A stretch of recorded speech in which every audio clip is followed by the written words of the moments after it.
প্রায় সব ভাষাতেই জ্ঞানগর্ভ কিছু প্রবাদ আছে। এই আয়াত অংশটি কোরআন মাজিদের এরকম একটি গভীর তাৎপর্যপূর্ণ বক্তব্য। এটা ফ্রেমে আটকিয়ে রাখার মতো বা প্রতিদিন চিন্তা করার মতো একটা কথা। খুবই ছোট একটা স্টেটমেন্ট, দুআফাত তালিব ওয়াল মাতলুব, কিন্তু খুবই শক্তিশালী একটি সত্য কথা। এর মানে কি? এর মানে হলো প্রার্থনাকারী আর যা প্রার্থনা করা হয়, দুইটা বিষয়, যে প্রার্থনা করছে এবং যা প্রার্থনা করছে, উভয়টি প্রকৃতিগতভাবেই দুর্বল। যে কিছু কামনা করছে সে যেমন দুর্বল, ঠিক তেমনি যা কিছু কামনা করা হচ্ছে সেটাও দুর্বল। কোনো যুবক হয়তো বিয়ে করতে চাচ্ছে, কেউ হয়তো চাকরি পাওয়ার আশায় আছে, কেউ হয়তো আরও বেশি টাকা উপার্জনের ধান্দায় আছে, কেউ হয়তো তার স্বাস্থ্য সমস্যা নিয়ে ঠিক করার চেষ্টায় আছে, কেউ হয়তো তার অর্থনৈতিক সমস্যা সমাধানের চেষ্টায় আছে, আবার কেউ হয়তো পারিবারিক সমস্যা মোকাবেলার চেষ্টায় আছে। প্রত্যেকেই কিছু না কিছু আকাঙ্ক্ষা করছে, কিছু না কিছুর অভাব বোধ করছে। মূলত আমরা দুটি জিনিসের পেছনে ছুটি। হয় আপনি এমন ভালো কিছুর সন্ধানে আছেন যা এখনও অর্জন করতে পারেননি, যেমন গাড়ি চালিয়ে কোথাও যাচ্ছেন আর রাস্তার পাশে চমৎকার একটা সুন্দর বাড়ি দেখলেন, তখন ভাবতে লাগলেন একদিন ইনশাআল্লাহ। অথবা কোনো গাড়ির দিকে তাকিয়ে মনে মনে ভাবেন একদিন আমিও এরকম একটা গাড়ি কিনব। এরপর আপনি আপনার মোবাইল ব্যাংকের অ্যাকাউন্ট চেক করে দেখেন কত টাকা আছে। Not enough, not enough, not enough. এভাবে জমতে থাকলে আর মাত্র 12 বছর পরে এই গাড়িটি কিনতে পারবো। তাহলে প্রতিটি মানুষ এমন কিছুর পেছনে ছোটে যা এখনও সে অর্জন করতে পারেনি। এটা হলো এক ধরনের আকাঙ্ক্ষা। আর দ্বিতীয় ধরনের আকাঙ্ক্ষা হলো আমাদের জীবনে নানান রকম সমস্যা রয়েছে। আমরা হয়তো কোনো কঠিন গ্যারাকলে আটকা পড়েছি, বা কোনো গভীর দুঃখ, পারিবারিক সমস্যা, মানসিক অশান্তিতে আছি এবং আমরা এর থেকে মুক্তি চাচ্ছি। তাহলে হয় আমরা ভালো কিছু জীবনে যুক্ত করতে চাচ্ছি, অথবা খারাপ কিছু জীবন থেকে দূর করতে চাচ্ছি।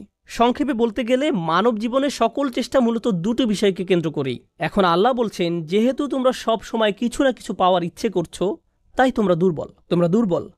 তুমি অর্থ চাও, তুমি দুর্বল। তুমি শান্তি চাও, তুমি দুর্বল। তুমি স্থিরতা চাও, তুমি দুর্বল।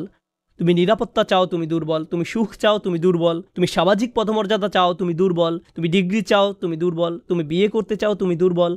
তুমি সন্তান চাও, তুমি দুর্বল। তুমি তোমার সন্তানকে বিয়ে করাতে চাও, তুমি দুর্বল। তুমি যে এই সমস্ত কিছুর আকাঙ্ক্ষা করছো, তা তোমাকে কি বানাচ্ছে? দুর্বল। আর যে জিনিসগুলো তুমি কামনা করছো তাও দুর্বল। আচ্ছা, আমি বুঝলাম, আমার যেহেতু এগুলো নেই তাই আমি দুর্বল, কিন্তু আমি যে জিনিসগুলো কামনা করছি সেগুলো কিভাবে দুর্বল? আচ্ছা, আপনাদেরকে একটা উদাহরণ দিচ্ছি। অনেক অনেক আগে আমি একবার অ্যাবনর্মাল সাইকোলজির একটা ক্লাসে উপস্থিত ছিলাম। তো আমাদের প্রফেসর এক যুবকের উদাহরণ দিলেন। ঘটনাটি ঘটেছিল 70-এর দশকের শেষ দিকে। সে সময় যুবকটি নিউ ইয়র্ক ইউনিভার্সিটিতে ক্লিনিক্যাল সাইকোলজির উপর পিএইচডি করছিল। তখনকার সময় ইমেইল, হার্ড ড্রাইভ এগুলো ছিল না। ছেলেটি তার 455 পৃষ্ঠার থিসিস টাইপ করে ডিপার্টমেন্টে জমা দিল। আর এই থিসিস তৈরি করতে তার 5 বছর সময় ব্যয় করতে হয়েছিল। এটার দ্বিতীয় কোনো কপিও ছিল না। সে অরিজিনাল কপি ডিপার্টমেন্টে জমা দিল, কিন্তু ডিপার্টমেন্ট তার থিসিসটি হারিয়ে ফেলল। 5 বছরের পরিশ্রম বৃথা গেল। 90-এর দশকের মাঝামাঝি সময় পর্যন্ত তাকে দেখা যেত। সে তখন বুড়ো হয়ে গিয়েছিল। সে ইউনিভার্সিটির ক্যাম্পাসে ঘুরে ঘুরে সবাইকে বলতো, এখানে পড়তে যেও না, তারা তোমার কাজ চুরি করে ফেলবে, তারা তোমার জীবন ধ্বংস করে ফেলবে। এখানে শিখতে যেও না, এরা একদল প্রতারক। আর কাউকে কোনো কাগজ জমা দিতে দেখলে বলতো, তাদেরকে এটা দিও না, তারা এটা হারিয়ে ফেলবে। তাকে কয়েক সপ্তাহ পর পর মানসিক হাসপাতালে নিয়ে যাওয়া হতো। তারপর ছেড়ে দিলে সে আবার ইউনিভার্সিটির ক্যাম্পাসে ফিরে আসতো। আমরা যখন ক্লাসে এটা নিয়ে আলোচনা করছিলাম, আমি ভাবলাম, সুবহানাল্লাহ, দুআফাত তালিব ওয়াল মাতলুব। সে বছরগুলোতে এই মানুষটির মাথায় সবচেয়ে বড় জিনিস কি ছিল? তার ডিগ্রি। আমি এর জন্যই কাজ করছি, এটাই আমার সব। আমি যখন ডিগ্রি পাবো আমি সফল হব, আমার নামের সাথে এই লেবেল লাগানো হবে, অবশেষে আমি আমার পরিশ্রমের ফল পেতে যাচ্ছি। এত বছরের কঠিন পরিশ্রম এখন এসে অর্থপূর্ণ হবে। সে এই একটি জিনিসের প্রতি খুবই দুর্বল ছিল। অন্য কোনো কিছুর কোনো দাম নেই। আর যখন এই জিনিসটি হারিয়ে গেল, কারণ যে জিনিসটির তুমি আকাঙ্ক্ষা করছো সেটি শক্তিশালী কোনো জিনিস নয়, এটি হারিয়ে গেছে। আর যখন এটি হারিয়ে গেল, তুমি ভেঙে পড়লে। তাই আল্লাহ আমাদের একটি ব্যাপার শিক্ষা দিচ্ছেন, আমরা যেসব জিনিসের পেছনে ছুটে বেড়াই সেগুলো আসলে দুর্বল। আমরা ভাবি এগুলো কোনোভাবে আমাদের শক্তিশালী করে তুলবে, আমাদের এক ধরনের স্বীকৃতি দেবে, বা আমাদেরকে আরও বেশি নিরাপদ করে তুলবে। আমরা যদি আরও টাকা কামাতে পারি তাহলে আরও বেশি সুখী হব। যদি এই সমস্যাটা কেটে যায় তাহলে সব কিছু নিখুঁত হয়ে যাবে। ইস, আমার যদি একটা বাড়ি থাকতো। আমরা বহুদিন ধরে এই অ্যাপার্টমেন্টে বাস করছি, প্রতি মাসে কত টাকা ভাড়া দিচ্ছি। তারপর যখন আপনি একটা বাড়ির মালিক হন প্রপার্টি ট্যাক্স, বাথরুমের প্লাম্বিং কাজ করে না, রান্নাঘরে সমস্যা, ফাউন্ডেশন কাঁপছে, দেয়ালে ফাটল দেখা দিয়েছে, শ্যাওলা জমেছে, প্রতিবেশীরা পাগল বানিয়ে দিচ্ছে, জানালা ভেঙে গেছে, এভাবে হাজারো রকম সমস্যা এসে জড়ো হয়। ভেবেছিলেন নিজের বাড়িতে উঠলে সব সমস্যার সমাধান হয়ে যাবে, এখন শুধু সমস্যা আর সমস্যা, সমস্যা আর সমস্যা। আমরা এমন সব জিনিসের পেছনে ছুটে বেড়াই, সেগুলো কি দুর্বল। আর প্রতিবার যখন আমরা এমনটা করি, এটা প্রমাণ করে দেয় আমরা কতটা দুর্বল। আপনি যদি সারাক্ষণ চিন্তা করতে থাকেন, যদি ওই জিনিসটা থাকতো তাহলে আমি সুখী হতাম, যদি অমুক সমস্যাটা চলে যেত, ওই মানুষটা আমার জীবন দুর্বিষহ করে তুলেছে, যদি সে একটা বাসের ধাক্কা খেত, আমার জীবনটা কত ভালো হয়ে যেত। প্রতিবার বাস দেখলেই আমি এই দোয়া করি। আমরা সব সময় নিজেদেরকে একথা বলে বুঝাই, যদি অমুক মানুষটি বা অমুক সমস্যাটি জীবন থেকে চলে যেত তাহলে জীবন কত সুন্দর হয়ে যেত, অথবা যদি অমুক দুঃখটি দূর হয়ে যেত তাহলে সবকিছু পারফেক্ট হয়ে যেত। যদি মানুষের পরিবর্তন হতো, যদি পরিস্থিতির পরিবর্তন হতো, যদি পরিবেশের পরিবর্তন হতো, আমরা এভাবে ভাবতে থাকি সবকিছুর পরিবর্তন হলে জীবন সুন্দর হয়ে যেত, তাহলে আমাকে আর দুর্বল থাকতে হতো না। আমরা ভোগের উপর ভোগ করতে থাকি আর এতে পুরোপুরি আচ্ছন্ন হয়ে পড়ি। আর আল্লাহ আজ্জাজাল্লাহ বর্ণনা করছেন, জানো তুমি কত দুর্বল? তুমি একটি মাছির চেয়েও দুর্বল। দউফাত তালিবু ওয়াল মাতলুব। যখন তিনি এভাবে বলছেন, আমি আপনি মজ্জাগতভাবে অবিশ্বাস্যভাবে কতটা দুর্বল, একটু চিন্তা করে দেখুন। আপনাদের প্রত্যেকের মাথায় বিভিন্ন জিনিসের চিন্তা আছে প্রতিদিন। আমরা এখন রোজা রাখছি, নামাজ পড়ছি, আর আলহামদুলিল্লাহ নামাজ পড়ার সময় আমরা মনোযোগ ধরে রাখার চেষ্টা করি, কিন্তু এর বাইরে আপনার মাথায় কোন চিন্তা ঘুরঘুর করে? আপনি কি নিয়ে উদ্বিগ্ন থাকেন? আপনি কি নিয়ে চিন্তা করেন? কোন চিন্তাটি আপনার মাথায় সারাক্ষণ ঘুরতে থাকে? কোন জিনিসটির ব্যাপারে ভাবেন এটা যদি থাকতো, আর কোন জিনিসটির ব্যাপারে ভাবেন যদি এটা না থাকতো? কারোর জন্য অসুস্থতা, কারোর জন্য ডিপ্রেশন, কারোর জন্য দুঃখ, কারোর জন্য হয়তো কোনো ব্যক্তি। কেউ কেউ ভাবেন যদি ওই মানুষটা আমার ব্যাপারে খুশি হতো। তারা অন্য একজনকে খুশি করার চিন্তায় মশগুল থাকেন। যদি আমার বাবা আমার উপর খুশি থাকতেন তাহলে আমি সুখী হতাম। কিন্তু আপনার বাবাও তো একজন মানুষ, তিনি যদি আজ খুশি হয়েও থাকেন, কাল হয়তো তার জীবন শেষ হয়ে যেতে পারে। তারপর আপনি কি করবেন? এরপর আপনি কোথায় দাঁড়াবেন? সুতরাং আমি আর আপনি এভাবে এসব জিনিসের পেছনে ছুটতে থাকি। আর এর পরের আয়াতে আল্লাহ আজ্জাজাল্লাহ বলেন, মা কদারুল্লাহ হাক্কা কদরিহি।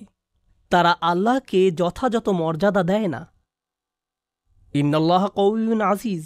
নিশ্চয়ই আল্লাহ শক্তিধর, মহাপরাক্রমশালী।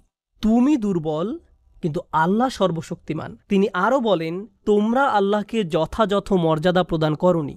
জানেন তিনি আমাকে আপনাকে কি বলছেন?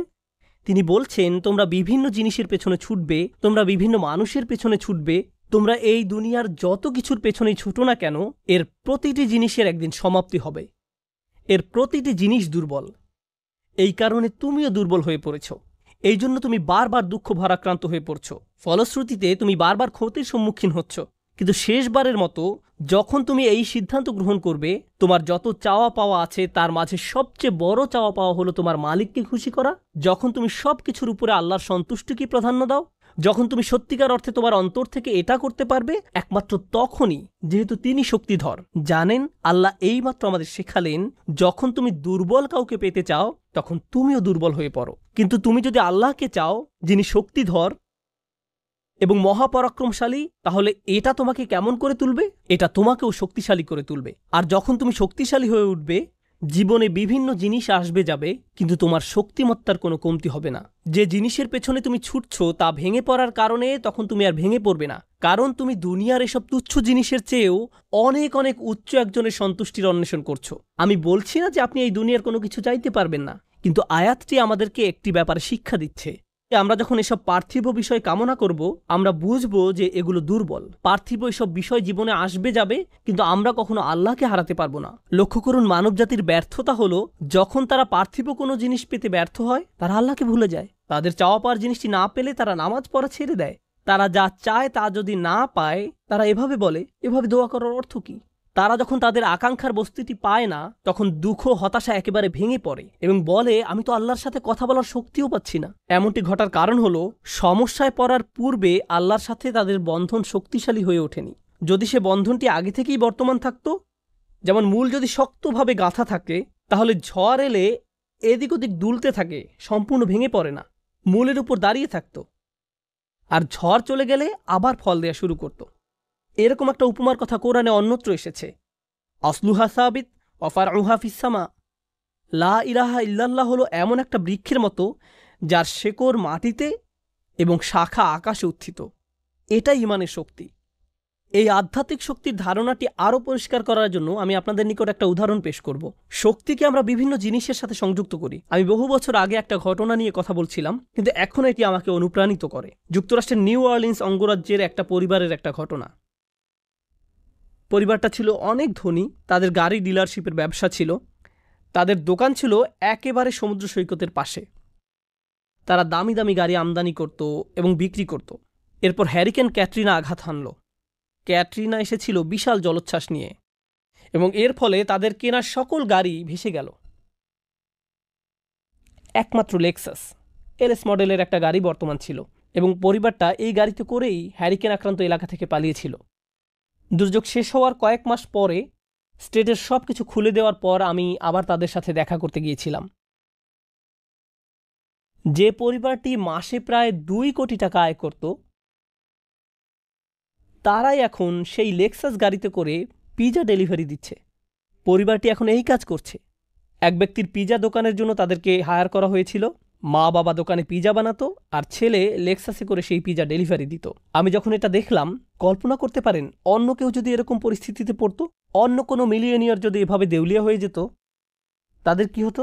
তারা সম্পূর্ণ হতাশ হয়ে যেত, মদের বোতল হাতে জীবন পার করে দিত। কারণ তারা মনে করত যা তাদের ছিল তাই তাদের শক্তিশালী করেছে। এখন যেহেতু এই সম্পদ হারিয়ে গেছে, আমার পক্ষে আর এই পরিস্থিতি মোকাবেলা করা সম্ভব নয়, এই ধরনের ক্ষতি সহ্য করা সম্ভব নয়। কিন্তু এই পরিবারের ক্ষেত্রে যখন আমি তাদের সাথে দেখা করলাম, সবাই খুবই শান্ত, নির্বিঘ্ন। বাবার অনেক বয়স হয়েছিল। এই রকম বয়সে এমন ক্ষতির সম্মুখীন হলে মানুষ হার্ট অ্যাটাক করে, উচ্চ রক্তচাপে ভোগে, কিন্তু এই মানুষটা সম্পূর্ণ শান্ত। তো আমি তাকে জিজ্ঞেস করলাম, কিভাবে এটা সম্ভব? আমি এমনকি আমার প্রশ্ন করাও শেষ করতে পারিনি। আমি শুধু বললাম, কিভাবে? তিনি হেসে উঠলেন।